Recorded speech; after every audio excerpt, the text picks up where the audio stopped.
Hi friends, പുതിയ ഒരു ഡിലേക്ക് എല്ലാവർക്കും സ്വാഗതം. അപ്പോൾ എന്തിനെന്ന് വെച്ചാൽ പുതിയൊരു റിക്രൂട്ട്മെൻറ്റ് നോട്ടിഫിക്കേഷൻ വീഡിയോ ആയിട്ടാണ് വന്നത്. നിലവിൽ റിക്രൂട്ട്മെൻറ്റ് വിളിച്ചിരിക്കുന്ന CSF നിന്നാണ്. അതായത് സെൻട്രൽ ഇൻഡസ്ട്രിയൽ സെക്യൂരിറ്റി ഫോഴ്സിലേക്കുള്ള ഹെഡ് കോൺസ്റ്റബിൾ റിക്രൂട്ട്മെൻ്റ് ആണ് വന്നിരിക്കുന്നത്. ഈ ഒരു റിക്രൂട്ട്മെൻറ്റ് കൂടുതൽ ഡീറ്റെയിൽസ് ആയിരിക്കും നമ്മൾ ഇന്നത്തെ ഈ ഒരു വീഡിയോയിൽ നോക്കാൻ പോകുന്നത്. അപ്പോൾ നിങ്ങൾ ആ വീഡിയോ അവസാനം വരെ കാണുക. അപ്പോൾ CSF ഒരു ജോലി ആഗ്രഹിക്കുന്നവരാണെന്നുണ്ടെങ്കിൽ തീർച്ചയായിട്ടും ഈ ഒരു അവസരം ഉപയോഗപ്പെടുത്തുക. അതുപോലെ തന്നെ നിങ്ങളുടെ ഫ്രണ്ട്സ് ആരെങ്കിലും CSF ഒരു ജോലി ആഗ്രഹിക്കുന്നുണ്ടെങ്കിൽ ഈ ഒരു വീഡിയോ അവരിലേക്കും ഷെയർ ചെയ്തെടുക്കുക. ഇത്തരത്തിലുള്ള കൂടുതൽ വീഡിയോകൾക്കായി ചാനൽ സബ്സ്ക്രൈബ് ചെയ്യാത്തൊരു സബ്സ്ക്രൈബ് ചെയ്യുക. സബ്സ്ക്രിപ്ഷൻ വരുന്ന ബെല്ലൈക്കനിൽ ഓൾ എനേബിൾ ചെയ്താൽ മാത്രമായിരിക്കും ഇത്തരത്തിലുള്ള കൂടുതൽ വീഡിയോസ് നിങ്ങളുടെ ഫോണിൽ നോട്ടിഫിക്കേഷൻ ലഭിക്കുകയുള്ളൂ. അതുപോലെ തന്നെ നമ്മുടെ ടെലിഗ്രാം വാട്സാപ്പ് ഗ്രൂപ്പിലേക്ക് ജോയിൻ ചെയ്യാൻ ആഗ്രഹിക്കുന്നുണ്ടെങ്കിൽ ജോയിൻ ചെയ്യുക. ലിങ്ക് താഴെ ഡിസ്ക്രിപ്ഷൻ ബോക്സിൽ ഉണ്ടായിരിക്കുന്നതാണ്. നമുക്ക് കാര്യത്തിലേക്ക് കടക്കാം.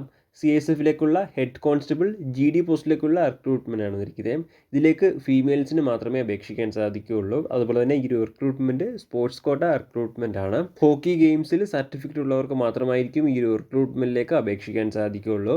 ആദ്യം അപേക്ഷിക്കുന്ന ഡേറ്റുകൾ നോക്കുകയാണെങ്കിൽ 11/5/2025 മുതൽ 30/5/2025 വരെ അപേക്ഷിക്കാൻ സാധിക്കുന്നതാണ്. അപേക്ഷിക്കാൻ ആഗ്രഹിക്കുന്നവർ ലാസ്റ്റ് ഡേറ്റ് പാർട്ടിന് അപേക്ഷിക്കാം.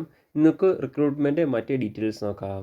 ആദ്യം സാലറി നോക്കുകയാണെങ്കിൽ 25,500 രൂപ മുതൽ 81,100 രൂപ വരെയാണ് സാലറി ലഭിക്കുക. ഇനി അടുത്ത റിപ്പോർട്ട് ചെയ്തിരിക്കുന്ന വേക്കൻസി നോക്കുകയാണെങ്കിൽ ആകെ 30 വേക്കൻസിയാണ് നിലവിൽ റിപ്പോർട്ട് ചെയ്തിരിക്കുന്നത്.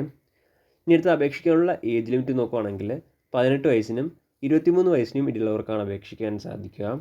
1/8/2025 ഈ ഒരു ഡേറ്റ് അടിസ്ഥാനമാക്കിയിട്ടാണ് 18 വയസ്സും അതുപോലെ തന്നെ 23 വയസ്സും കണക്കാക്കപ്പെടുക. അപേക്ഷിക്കാനുള്ള കൃത്യമായിട്ടുള്ള ഡേറ്റ് ഓഫ് ബർത്ത് നോക്കുകയാണെങ്കിൽ 2/8/2002 1/8/2007 ഈ ഒരു ഡേറ്റ് ഓഫ് ബർത്തിലും ഈ ഒരു ഡേറ്റ് ഓഫ് ബർത്തിൽ കീഴിലും ജനിച്ചവർക്കാണ് അപേക്ഷിക്കാൻ സാധിക്കുക. അതുപോലെ തന്നെ OBC കാൻഡിഡേറ്റ്സിന് 3 വർഷം വരെയും SC ST കാൻഡിഡേറ്റ്സിന് 5 വർഷം വരെയും ഏജ് റിലാക്സേഷൻ ഉണ്ടായിരിക്കുന്നതാണ്. ഇനി അടുത്ത് അപേക്ഷിക്കാനുള്ള എഡ്യൂക്കേഷൻ ക്വാളിഫിക്കേഷൻ നോക്കുകയാണെങ്കിൽ +2 പാസ്സായിട്ടുള്ളവർക്ക് അപേക്ഷിക്കാൻ സാധിക്കുന്നതാണ്. കൂടാതെ നിർബന്ധമായിട്ടും സ്പോർട്സ് സർട്ടിഫിക്കറ്റ് ഉണ്ടായിരിക്കേണ്ടതാണ്. അതിന് കൃത്യമായിട്ടുള്ള പീരീഡും പറയുന്നുണ്ട്. 1/1/2003 30/5/2025 ഈ ഒരു ഡേറ്റിന് ഇടയിലുള്ള സർട്ടിഫിക്കറ്റ് മാത്രമായിരിക്കും അംഗീകരിക്കുകയുള്ളൂ.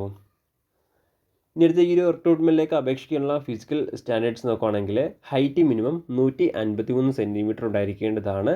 ചെസ്റ്റിൻ്റെ കാര്യം പരിഗണിക്കുന്നതല്ല. ഇനി അടുത്ത ഈ ഒരു റിക്രൂട്ട്മെൻറ്റിലേക്ക് അപേക്ഷിക്കേണ്ട രീതി ഇങ്ങനെ നോക്കുകയാണെങ്കിൽ ഓൺലൈൻ വഴിയാണ് അപേക്ഷിക്കേണ്ടത്. ഓൺലൈൻ വഴി www.csf.csf.gov.in ഈ ഒരു സൈറ്റ് വഴിയാണ് അപേക്ഷിക്കേണ്ടത്. ഈ ഒരു സൈറ്റ് വഴി അപേക്ഷിക്കാനുള്ള അവസാന തീയതി നോക്കുകയാണെങ്കിൽ 30/5/2025 അപേക്ഷിക്കാൻ സാധിക്കുന്നതാണ്. അപേക്ഷിക്കാൻ ആഗ്രഹിക്കുന്നവർ ലാസ്റ്റ് ഡേറ്റ് പാർട്ടിന് അപേക്ഷിക്കുക. അപേക്ഷിക്കുമ്പോൾ ആപ്ലിക്കേഷൻ ഫീസോ കാര്യങ്ങളൊന്നും ഉണ്ടായിരിക്കുന്നതല്ല. എളുപ്പത്തിൽ നിങ്ങൾക്ക് CSFൻ്റെ വെബ്സൈറ്റ് വഴി അപേക്ഷിക്കാൻ സാധിക്കുന്നതാണ്. പ്രധാനമായിട്ടും ഇത്രയും കാര്യങ്ങളാണ് ഈ ഒരു റിക്രൂട്ട്മെൻറ്റുമായി ബന്ധപ്പെട്ട് നിങ്ങളോട് ഷെയർ ചെയ്യാനുള്ളത്. എന്തെങ്കിലും സംശയങ്ങളോ കാര്യങ്ങളോ ഉണ്ടെങ്കിൽ ഒഫീഷ്യൽ നോട്ടിഫിക്കേഷൻ അല്ലെങ്കിൽ ഈ ഒരു ആർട്ടിക്കിൾ ചെക്ക് ചെയ്യുക. ഈ ഒരു ആർട്ടിക്കിളിലെ ലിങ്ക് എന്തായി ഡിസ്ക്രിപ്ഷൻ ബോക്സിൽ എഴുതിയിരിക്കുന്നതാണ്. അപ്പോൾ നമുക്ക് മറ്റൊരു വീഡിയോയിൽ കാണാം. അതുവരെ ബൈ.